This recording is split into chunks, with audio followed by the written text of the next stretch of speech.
Hello and welcome to the Flourishing Introvert Talks with me, 𝗀𝗶𝗱𝗆. This is the podcast that celebrates the natural gifts of introverts so that we can flourish in all situations. Episode 298, Leading Differently as an Introvert.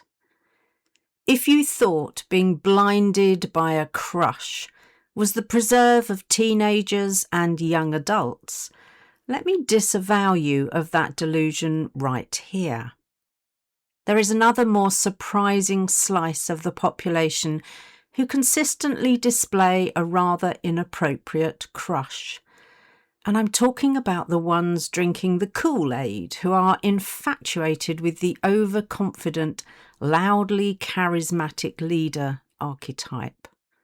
This has caused far too many introverted leaders to hesitate in stepping forward because they don't see themselves reflected in the existing leadership of their organisation.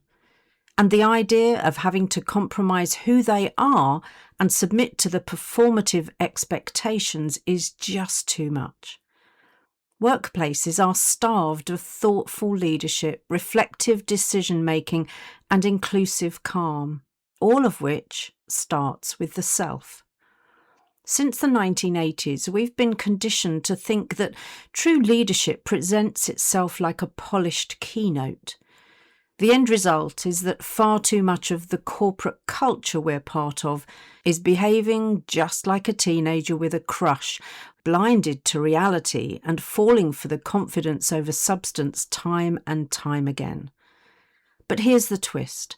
While the corporate sheep are busy swooning over the dazzling showman and adopting their being a bastard in business is what gets results, there's a quieter, more sincere, thoughtful kind of leader intentionally changing everything behind the scenes. And in this episode, I'm proposing that the time has come to shine a light on that authentic leadership, and in doing so, highlight the pimples on and manipulation of the crush. And this time, my focus might be taking a somewhat surprising turn, as I'm talking about something almost taboo in current leadership circles, kindfulness.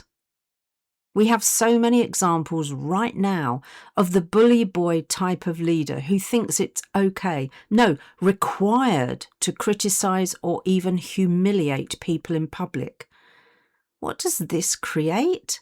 Fearful followers who know that unless they toe the line, they could be next. Gosh, history certainly has a way of repeating itself, doesn't it? And yet, when it does, the bullies and the fearful attempt to justify why it's not the same at all. Well, I see you, and it is the same. You can't pull the wool over my eyes. So leadership that's truly fit for purpose in these raging as opposed to roaring 20s is entirely different. It's time to focus on competence, emotional intelligence, and kindful presence. Now, I know what I'm about to share may well upset a few introverts who've been led to believe that introversion is the same as misanthropy, the hatred of other people, meaning that their thoughtlessly or intentionally unkind behaviour can be excused. It cannot. If there is a flutter of uncomfortable recognition, wake up and take responsibility. The inspiration for this take on leadership came from my listening this week to Graham Allcott's book, Kind, The Power of Kindness at Work. And before you think, oh, this doesn't apply to me, just remember that anyone, anywhere in a workforce can choose kindness. And when they do, the ripple effects into their personal lives is so powerful. As Allcott says, nice is about telling people what they want to hear. Kind is about telling people what they need to hear. So the reality is, nice is ineffectual and a cop-out. I realise that there is a point worth making though, which is that in my way of thinking, kindness runs on a continuum. Kind words and deeds are at one end, unkind at the other, and neutral somewhere in the middle. Maybe both ends are active, requiring intentionality, but the neutral middle territory might be the passive terrain. So it's not as though what we do is either kind or unkind. It's more nuanced than that. Maybe it will be helpful to offer an example related to leadership. One of the tasks that many leaders dislike having to do is provide actionable, so constructive, feedback. Imagine I have a team member who is failing to meet clearly agreed and documented expectations.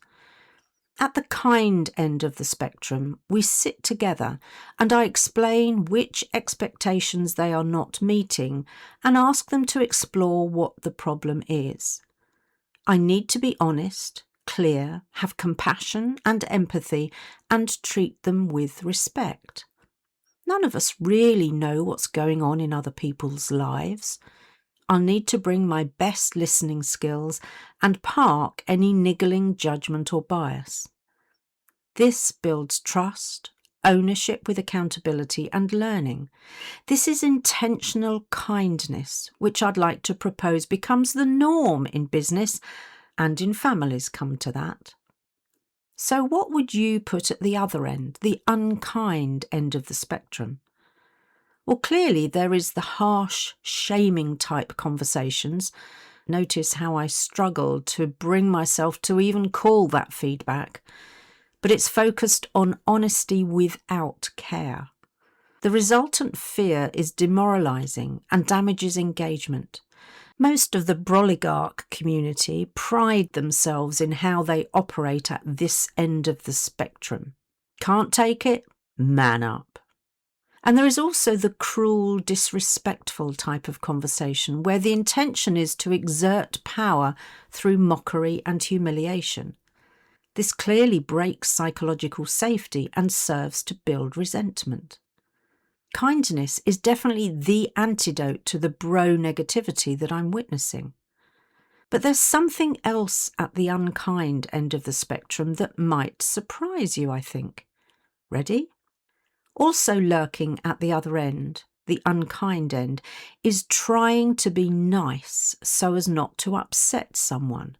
So you avoid having the difficult conversations altogether. Hang on, I hear you cry. How is that unkind? Surely unkind is really just saying or doing something nasty or destructive. Let's spend a moment to unpack how we are being unkind when we are avoidant. The person doesn't know the truth as you've not been honest with them. Therefore, they cannot improve in order to meet your expectations, so they're on a hiding to nothing. And why do we soften or avoid these feedback conversations? Typically, it's to protect ourselves, although we'll try to justify it as protecting the other individual. Poppycock. The only person you're really protecting is yourself, and you're saving yourself from those awkward conversations that really get to the truth. So for all of those introverts avoiding the difficult conversations, please now see how you are being at best avoidant and at worst unkind. So I suggest it's time to stop making excuses. Now, what about this neutral middle ground then?